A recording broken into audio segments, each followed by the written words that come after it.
곳에서 예배를 드리기 위해 교회를 찾고 있었습니다.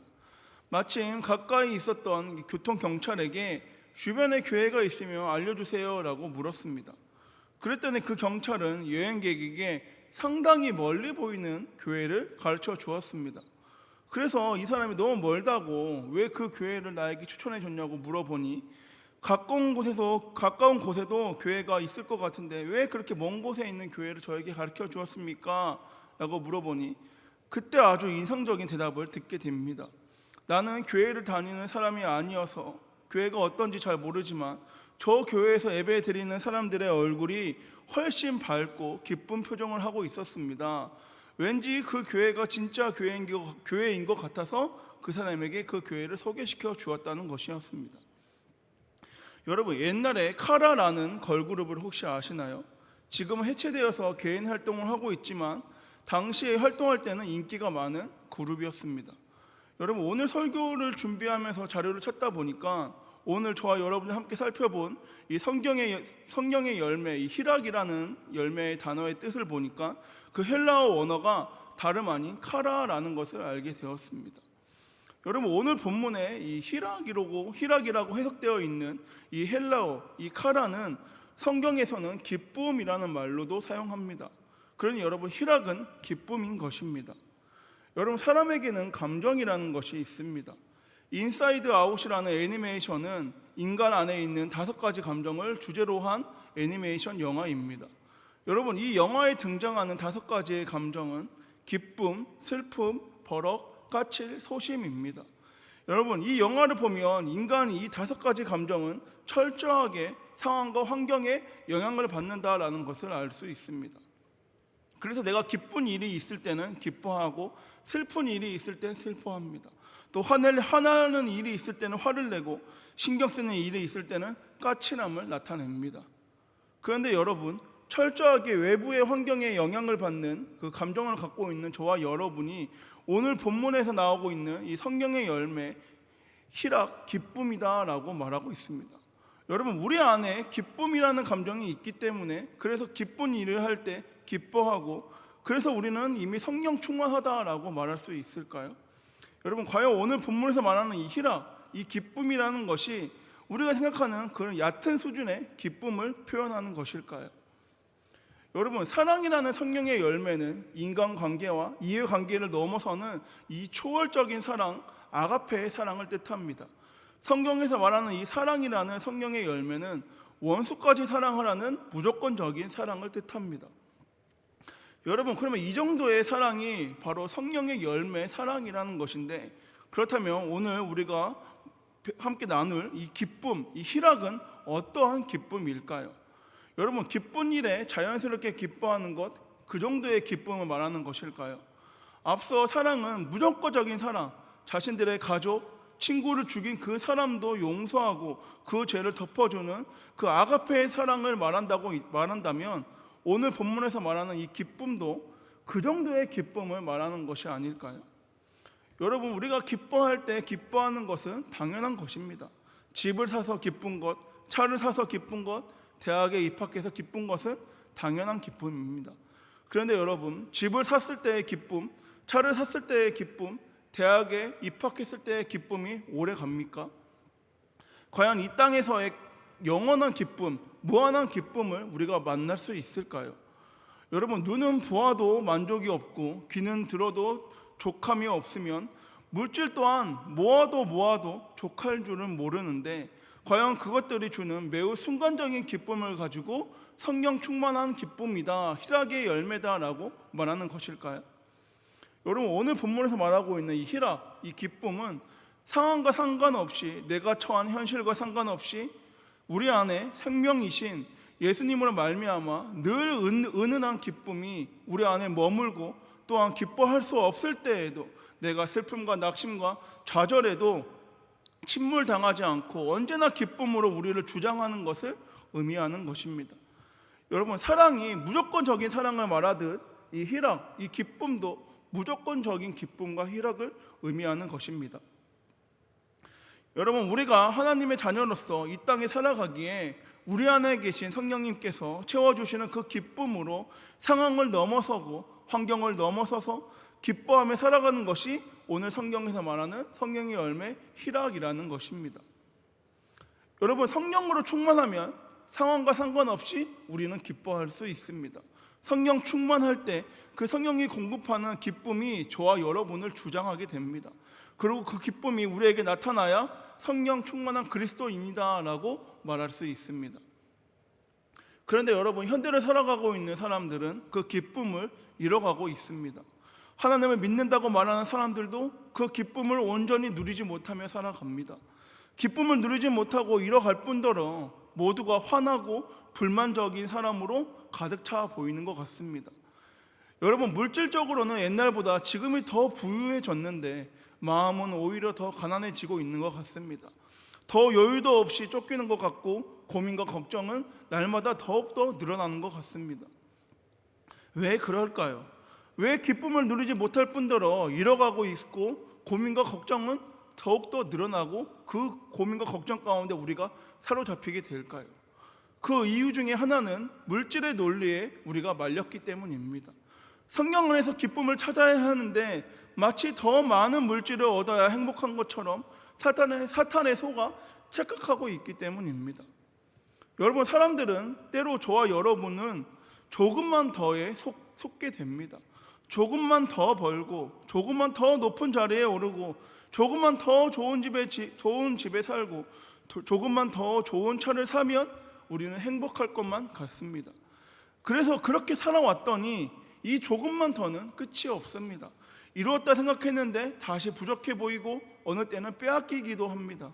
그래서 다시 그것을 채우려고 사람들은 애씁니다. 여러분, 물질은 잠깐 우리에게 기쁨을 가져다 주지만 그 기쁨은 오래가지 않습니다. 요즘은 전자기기들이 워낙 빠른 속도로 발달하기 때문에 어떤 사람은 새로운 스마트폰, 카메라가 아니면 더 사양 좋은 컴퓨터나 소프트웨어를 구입하기 위해서 노력하고 있습니다. 이들의 기쁨은 남들보다 내가 더욱더 최신 기종을 사용하고 소유하고 있음에 그들은 계속적으로 전자기기를 업그레이드하는 것입니다. 그런데 여러분, 그것도 한계가 있습니다. 어느 순간 내가 최신 기종을 갖고 있다 하더라도 그게 어느 순간 평범해 보이고 지금 나오는 최신 기종에 비교하면 마치 내가 갖고 있는 것은 고물로 생각되는 경우도 있습니다. 여러분, 이처럼 밖으로만 지향하는 사람들의 욕구를 비우고 우리가 내려놓아야 우리 안에 참된 기쁨인 성령의 열매 희락을 우리가 맺을 수 있고 그 희락을 우리가 누릴 수 있게 됩니다. 여러분, 하나님의 자녀가 갖는 기쁨의 본질을 가장 극단적으로 보여주고 있는 것이 바로 선지자 하박국이 누렸던 기쁨입니다. 하박국 3장 17절과 18절 말씀에 비록 무화과 나무가 무성하지 못하며 포도나무에 열매가 없으며 감람나무에 소출이 없으며 밭에 먹을 것이 없으며 우리의 양이 없으며 외양간에 소가 없을지라도 나는 여호와로 말미암아 즐거워하며 나의 구원의 하나님으로 말미암아 기뻐하리로다 라고 고백합니다. 여러분, 하박국 선지자의 형편은 말로 할 수 없을 정도로 가난하고 고통스러웠습니다. 열심히 농사를 했지만 무화과 나무나 포도나무나 감람나무에는 열매가 나지 않습니다. 밭에 먹을 식물도 없고 외양간에는 양과 소도 없습니다. 여러분, 실제 하박국 선지자가 겪었던 이 상황은 매우 비참했습니다. 바벨론이 이스라엘을 침략해서 온 국토가 폐허가 되어 가고 있었기 때문입니다. 그때 자기 심정을 하박국은 이렇게 표현합니다. 내가 들었으므로 내 창자가 흔들렸고 그 목소리로 말미암아 내 입술이 떨렸도다. 무리가 우리를 치러 올라오는 환난 날을 내가 기다림으로 썩이는 것이 내 뼈에 들어왔으며 내 몸은 내 처소에서 떨리는 도다라고 그때의 심정을 고백합니다. 그런데 여러분, 바로 여기서 진짜 신앙, 성령 충만한 신앙이 나타나게 됩니다. 여러분, 하박국은 이 상황에서 오히려 기뻐합니다. 그의 기쁨의 이유는 바로 하나님 때문입니다. 나는 여호와로 말미암아 즐거워하며 나의 구원의 하나님으로 말미암아 기뻐하리로다. 여러분, 그가 기뻐했던 이유는 하나님의 주신 소망 때문이었습니다. 하나님께서는 침략자 바벨론을 심판하시고 물이 바다를 덮음같이 여호와의 영광을 인정하는 것이 세상에 가득한 나라를 세울 것이라고 하박국은 믿었기 때문입니다. 여러분, 오직 의인은 믿음으로 살아갑니다. 의인된 우리는 하나님 안에서 기뻐하며 하나님 때문에 기뻐해야 합니다. 우리의 기쁨의 근원은 현실과 세상이 아니고 하나님께 있는 줄 믿습니다. 어느 날 농부가 밭을 갈다가 보물을 발견합니다. 농부는 그 밭이 자기 밭이 아니므로 자기가 갖고 있는 모든 돈을 들여서 그 밭을 구매합니다. 밭에 샀지만 사람들에게는 드러내질 못합니다. 사람들은 그가 아무 쓸모없는 밭을 샀다고 그의 어리석음을 탓하며 비난 조롱합니다. 그러나 그 밭에 보물이 있는 그 농부의 얼굴은 항상 기쁨으로 가득합니다. 농부는 밭에 숨겨둔 보물로 인하여 다른 사람들을 부러워하거나 자기의 옷차림이 허름하다 하여서 기가 죽지 않습니다. 여러분, 우리에게도 기쁨의 보물이 있는 줄 믿습니다. 우리에게 있는 기쁨의 보물은 우리 주 예수 그리스도인 줄 믿습니다. 그런데 여러분, 예수 그리스도를 믿지 않는다면 우리는 그로 인하여 그 기쁨을 온전히 누리지 못하게 됩니다. 예수님 안에 기쁨의 보물이 있다는 것을 믿지 않는 자와 모르는 자들은 보물이 감춰져 있는 밭이 아니라 다른 밭에 집중하며 그 다른 밭을 계속해서 팝니다. 결국 그로 말미암아 다른 사람들을 부러워하고 자기의 옷차림을 보며 허탈해합니다. 여러분, 그리스도가 참된 보물인 줄 알았던 이 사도 바울은 빌립보서 3장에서 모든 것을 해로 여김은 내 주 그리스도 예수를 아는 지식이 가장 고상하기 때문이라. 내가 그를 위하여 모든 것을 잃어버리고 배설물로 여김은 그리스도를 얻고 그 안에 발견되며 하리라 라고 고백합니다. 여러분, 예수 그리스도가 가장 고상한 것이 되었기에 이 사도 바울은 더 이상 가난하거나 부하거나 세상의 것이 그에게 문제가 되지 않았습니다. 내가 비천에 처할 줄도 알고 풍부에 처할 줄도 알아 모든 일에 배부르고 배고픔고 풍부와 궁핍에도 일체의 비결을 배웠노라 라고 고백합니다. 여러분, 그가 배웠던 일체의 비결은 어떤 처세술에서 나오는 것이 아니라 예수님이, 예수 그리스도가 가장 고상한 존재가 되어 물질로부터 자유로웠기 때문에 가능하게 되었다는 것입니다. 그리고 그 기쁨이 여기서 발생하게 되는 것입니다. 여러분, 레오나르도 다빈치가 그린 이 최후의 만찬이라는 그림은 1491년에 그려지기 시작해서 1498년에 그 작품이 완성되었습니다. 이 작품에 얽힌 이야기가 있습니다. 1491년에 새로 지어진 이 수도원의 벽화를 그릴 화가를 찾던 이 로마 교황청은 당시 이탈리아에서 명성이 높았던 이 다빈치에게 성경 속에 있던 예수와 그의 제자들의 마지막 만찬을 벽화로 그려주세요라고 요청하였습니다. 여러분, 다빈치는 그때부터 그림의 모델이 되어줄 사람들을 찾아다녔고 오랜 엄성 끝에 1492년에 드디어 예수님의 모습과 어울리는 19살의 피에트로 반니넬리라는 청년을 만나게 됩니다. 다빈치는 그 청년을 예수님의 모델로 그림을 그립니다. 다빈치는 6년 동안 예수님과 11명의 제자들의 모습을 다 그렸습니다. 하지만 예수님을 배반한 이 가룟 유다와 어울리는 모델을 찾지 못해서 그림을 완성하지 못하고 있었습니다. 다빈치가 이 가룟 유다의 모델을 찾지 못했다는 소식을 듣게 되는 이 로마 시장은 로마 감옥에 갇혀있던 수백 명의 사형수들이 있으니 그곳에서 모델을 찾아보세요 라고 요청합니다. 다빈치는 그 감옥에서 가장 악랄해 보이는 모습의 죄수를 한 명을 선정하게 됩니다. 다빈치는 그 사형수를 모델로 가룟 유다를 그렸고 드디어 가룟 유다가 그림이 그려져서 그 작품이 완성이 됩니다. 여러분, 이 가룟 유다의 모델이 되어준 이 사형수와의 마지막 만남에서 이 사형수가 다빈치에게 혹시 나를 모르겠습니까? 라고 묻습니다. 다빈치는 난 당신 같은 사람을 내 인생에서 만나본 적이 없습니다 라고 대답합니다. 그러다 이 사형수는 다빈치가 완성한 이 최후의 만찬을 가리키며 당신이 6년 전에 그린 저 그림 속의 예수의 모델이 바로 나였습니다 라고 말합니다. 그 사형수는 여러분 다름 아닌 6년 전에 예수님의 모델이었던 피에트로 반니델리였다는 것입니다. 여러분, 최후의 만찬에 그려진 예수님과 가룟 유다의 실제 모델은 동일한 인물입니다. 예수님의 모델이었던 이 사람이 6년이 지난 시간에 가룟 유다의 모델이 되었다는 것입니다. 여러분, 한 사람의 얼굴에서 예수님의 얼굴과 가룟 유다의 얼굴이 나타나게 됩니다. 여러분, 우리 안에 무엇이 있느냐에 따라서 우리의 모습과 삶은 예수님으로 시작했다가 가룟 유다로 끝날 수도 있고, 반대로 가룟 유다로 시작했을지라도 예수님으로 마칠 수도 있게 됩니다. 여러분, 우리 안에 예수 그리스도라는 진리를 담고 있으면 우리는 갈수록 예수님의 얼굴을 닮아가게 됩니다. 그러나 그 안에 세속에 찌들어 있는 탐욕으로 가득 차 있으면 어느새 가룟 유다 악마의 얼굴로 변해가고 있다는 것을 알게 됩니다. 여러분, 성령의 열매, 이 희락의 열매는 그 기쁨은 세속에 매이지 않는 데서 나오게 됩니다. 그 중심이 하나님만을 향하고 있을 때 우리는 세속의 욕심으로부터 자유로울 수 있으며, 그때 우리는 예수님의 기쁨, 희락의 열매를 맺게 된다는 것입니다. 바라기는 여러분, 세상이 품고 세상을 바라보기보다는 우리 주 성령 하나님 한 분만을 품어 세상의 기쁨이 아니라 성령 희락의 열매로 인하여 성령 안에서 기쁨을 누리며 예수 그리스도를 닮아가길 소망합니다. 또한 여러분, 우리는 외부의 환경에 의해 감정이 좌우됩니다.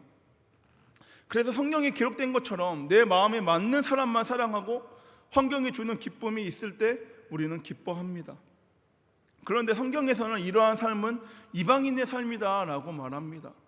우리도 이방인과 별 다르지 않는 사람들이지만 우리가 성령으로 충만하면 내 마음에 맞는 사람만 사랑하는 이방인과 같은 우리가 성령으로 도우심을 말미암아 원수도 사랑하는 사람으로, 하나님의 사람으로 우리가 바뀌게 되고, 환경에 주는 기쁨이 있을 때 기뻐하는 이방인과 같은 우리가 성령의 도우심을 말미암아 환경과 상관없이 성령께서 주시는 기쁨으로 그 환경을 이겨내는 하나님의 사람으로 바뀔 줄 믿습니다. 그리고 그것이 진정한 성령 충만이라는 것입니다. 사랑하는 성도 여러분, 간절히 소망하기는 저와 여러분이 진짜 성령 충만만을 구하며 소망하길 원합니다. 그래서 그 성령 충만이 원수까지 사랑하는 행동으로, 환경과 상관없이 성령께서 주시는 기쁨으로 기뻐하는 모습이 저와 여러분에게 나타나길 소망합니다. 여러분, 성령의 열매는 이 성령이라는 나무에 붙어 있어야 우리가 맺을 수 있게 됩니다. 그렇게 우리는 날마다 성령 충만을 구해야 하며 죄를 멀리하고 거룩하고 정결한 삶을 살아갈 줄 믿습니다. 그럴 때 우리는 성령 충만한 사람으로서 환경과 상관없이 기뻐하는 이 성령의 열매, 희락의 열매를 맺어갈 수 있다는 것입니다. 말씀을 정리하겠습니다. 여러분, 여러 환경으로 인하여 우리 안에 슬픔과 외로움 등의 그리 건강하지 않는 감정들이 우리에게 찾아올 때가 있습니다. 그런데 우리가 성령 충만하면 그런 건강하지 않는 감정들이 결코 우리 안에서 자리 잡지 못하게 됩니다. 왜냐하면 성령으로 말미암아 우리에게 기쁨과 상황과 환경의 지배를 받지 않는 그 기쁨을 성령님께서 우리에게 주시기 때문입니다. 여러분, 바라기는 저도 여러분도 성령 충만하기를 소망합니다. 거룩하신 성령 충만을 위해서 거룩하게 살아 성령께서 주시는 그 기쁨을 맛보고 누리는 저와 여러분, 우리 모두가 되길 원합니다. 성령 충만으로 예수 그리스도를 닮아가고, 우리의 기쁨의 이유는 예수 그리스도로 내 가족과 이웃과 문 영혼들에게 예수님을 전하고 선포하는 저와 여러분, 우리 한성 공동체 모두가 되길 소망합니다. 기도하겠습니다. 사랑에 많으신 주님, 감사합니다. 성령 충만을 구하오니 우리 교회 공동체 모든 성도들에게 주여 성령 충만을 허락하여 주시옵소서. 세상에서 줄 수 없는 그 기쁨을 우리가 누리기 원합니다. 상황과 상관없이 주님 안에서 기쁨을 누리기 원합니다. 고민과 걱정하는 것이 아니라 주로 말미암아 내가 기뻐하고 주로 말미암아 살아간다는 것을 고백하며 나아가는 우리 한성 공동체 모두가 되길 소망하오니, 성령이라는 나무 가운데 우리가 딱 붙어서 오직 성령 충만만을 구하며 나아가기 원하오니, 주여 이 시간 오늘 주여 성령 충만을 허락하여 주셔서 우리 가운데 희락의 열매가 맺어질 수 있도록 주여 충만케 역사하여 주시옵소서. 그 희락의 열매로 말미암아 내 가족과 이웃에게 참된 기쁨을 전할 수 있는 복음 전도자로서의 역할을 감당할 수 있는 우리 한성교회 모두가 될 수 있도록 주여 역사하여 주시옵소서. 이 모든 말씀 살아계신 예수님의 이름으로 기도드립니다. 아멘.